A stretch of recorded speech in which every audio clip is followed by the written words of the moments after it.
Cela survient au moment où la protestation, il faut saluer le courage de ces Iraniennes et de ces Iraniens, reprend malgré la répression si violente. Regardez, un groupe d'étudiants, l'Université des sciences médicales de Machhad, qui a organisé un rassemblement en hommage à une camarade étudiante sage-femme tuée par les gardiens de la Révolution dans les manifestations de janvier.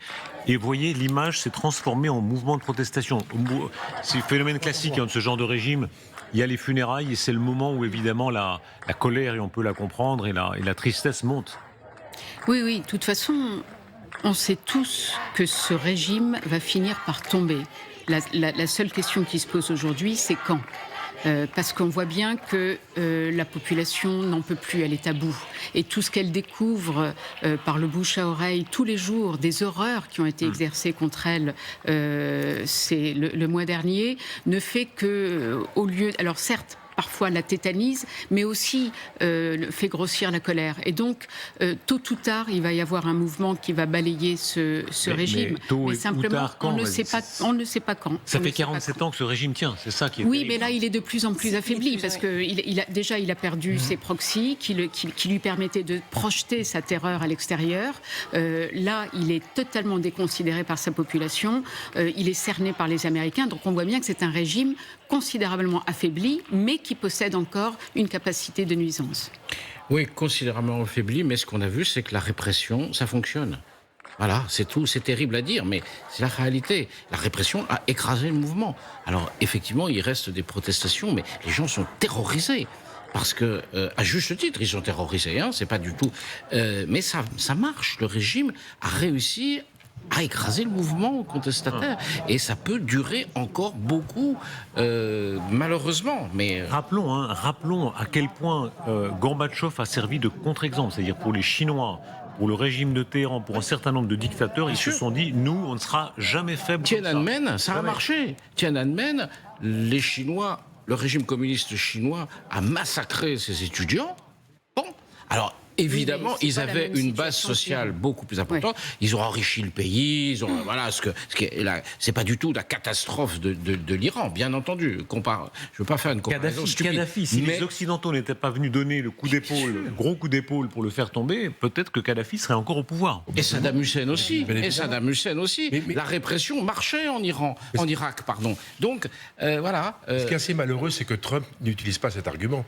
Lorsqu'on l'interroge, il parle de nucléaire, il parle de balistique, mais il ne parle pas de population. Donc on voit bien que l'objectif de Trump n'est pas de modifier, la trajectoire politique de ce pays. C'est ça le cœur du sujet. Il reste sur un sujet militaire, il veut l'affaiblir de façon ou d'une autre. Moi, ce que je pense personnellement, c'est que on a projeté sur les Iraniens un mythe guerrier qui n'existe plus. Les Pasdaran, c'est 130 000 hommes, c'est pas énorme. C'est une armée extrêmement affaiblie. Ils ont subi toute une série d'opérations. L'opération de juin 2025 a révélé quand même la facilité avec laquelle les Américains, les Israéliens ont pu bombarder une partie des sites stratégiques iraniens. Donc encore une fois, je pense qu'il faut le faire. Mais encore une fois, le problème, c'est que Trump, là je rejoins Jean-Dominique, le problème de Trump, il peut pas avoir un échec, même à 70%, ça fonctionnera pas. Le courage inouï de ces gens, de ces Iraniennes, de ces Iraniens qui manifestent dans beaucoup de villes, grandes, petites, moyennes, Machhad, Shiraz, Téhéran, Tabriz. Écoutez cette séquence, on est à Shiraz, et ce sont les slogans des étudiants contre le régime.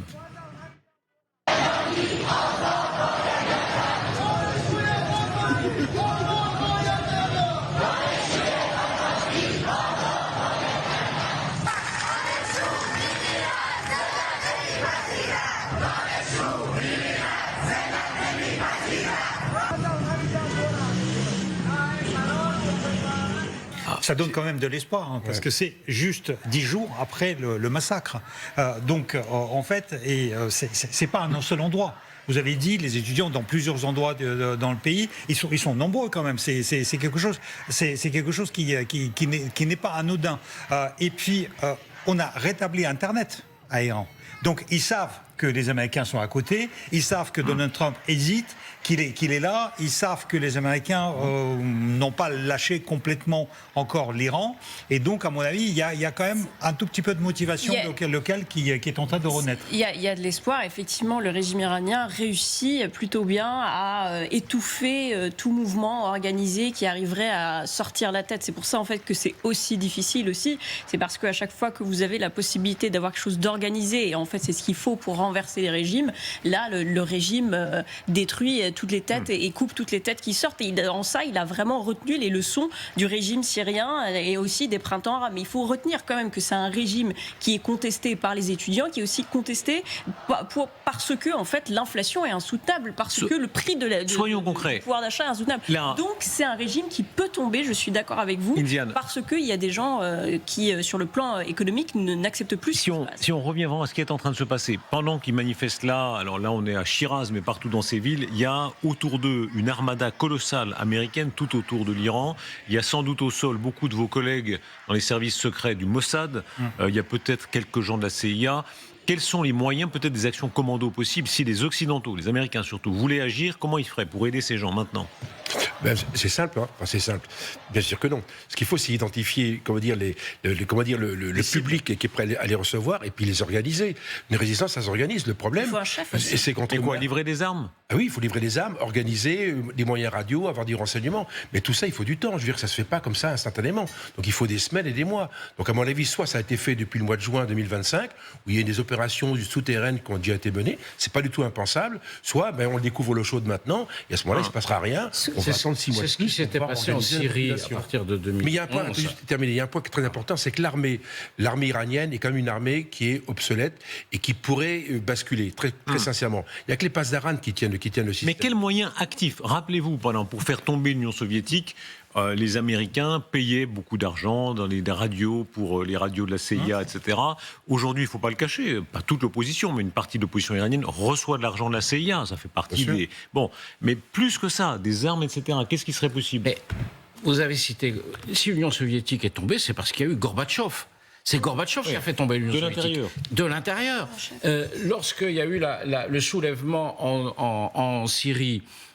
en 2011, les Occidentaux ont aidé l'opposition, ont donné des armes à l'opposition. Il y a eu 10 ans de guerre civile, d'abord gagnée par Bachar, à quel prix ? Et ensuite, Bachar est tombé parce que il n'y a eu que 2000 morts. 2000 morts en 2011. Le contexte, absolument, le contexte.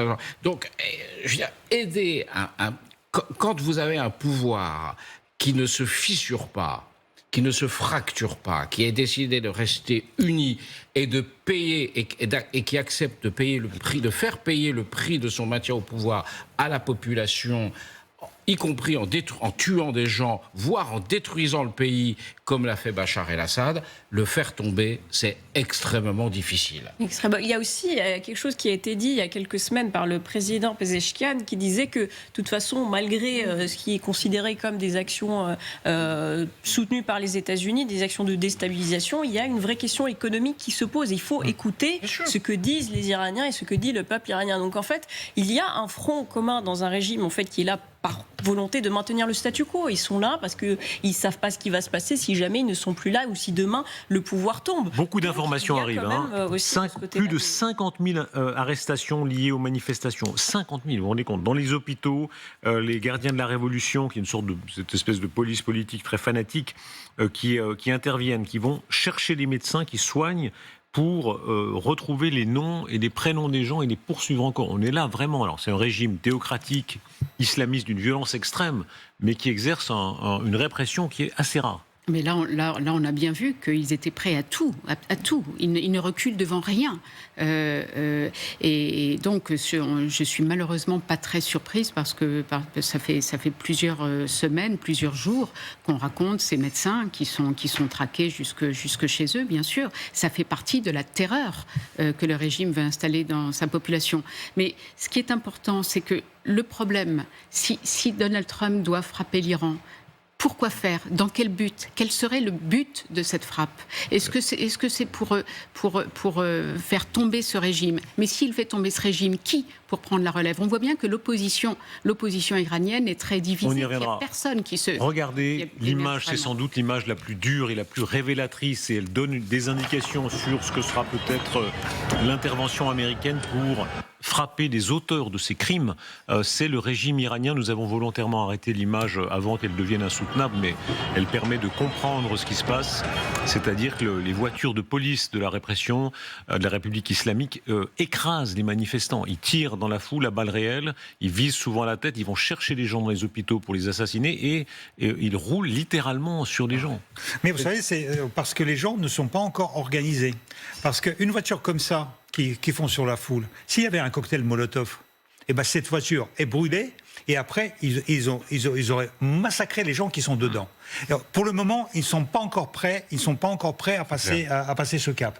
Parce que en fait, vous voyez, ils sont c'est aussi peut-être la tradition de l'Orient. Ça veut dire on pleure les morts, mais on n'est pas forcément submergé par la colère. C'est lorsque la colère qui dépasse... Je vous rappelle comme qu'en Syrie, on ne peut pas dire que ça a été doux. En Syrie, ce qui s'est passé dans les camps d'hiver, c'est pas... Ces images sont des images de terrorisme. On voit des terroristes en Europe faire ça, foncer dans la foule avec des voitures. Exact. C'est un comportement de terroriste. C'est une police terroriste qui terrorise au sens propre sa population avec des méthodes terroristes. On en est là. D'où d'ailleurs la décision. Compliqué, d'où d'ailleurs la décision européenne de reconnaître le corps des gardiens de la Révolution comme terroristes. Comment expliquer les réserves européennes? Moi, je suis très frappé d'entendre sur les plateaux un certain nombre de gens qui, tout à coup, disent oui, bon, ben voilà, on peut pas faire grand-chose, désolé. Est-ce qu'il y a une tradition européenne d'indulgence? Alors oui, il y a ceux qui ont soutenu le régime de Téhéran, mais enfin, d'indulgence à l'égard de ce régime. Il y a une forme de lâcheté européenne, c'est évident. On est des petites armées, et le problème, on n'a pas de politique dans cette partie du monde. Donc on laisse faire qui? On laisse faire Trump. Mais en même temps, je pense que la plupart des gens normaux considèrent... Mais attendez. Je vous rappelle qu'il y a encore quelques semaines, certains hésitaient à mettre sur la liste des organisations terroristes les gardiens de la Révolution. Oui, donc quand on en est là, dans ce niveau, pardon, en bon français, ça s'appelle de la connerie, c'est quand même qu'il y a quelque chose. Pourquoi on n'a même pas rappelé notre ambassadeur? On avait rappelé notre ambassadeur d'Italie, parce qu'on n'ose pas. Parce que, alors on a aussi des gens plus ou moins pris en otage là-bas, mais on n'a même pas rappelé notre ambassadeur. Je rappelle qu'on avait rappelé notre ambassadeur de France en Italie parce qu'il y avait eu des mots désagréables de Mélanie sur Macron, je ne sais quoi.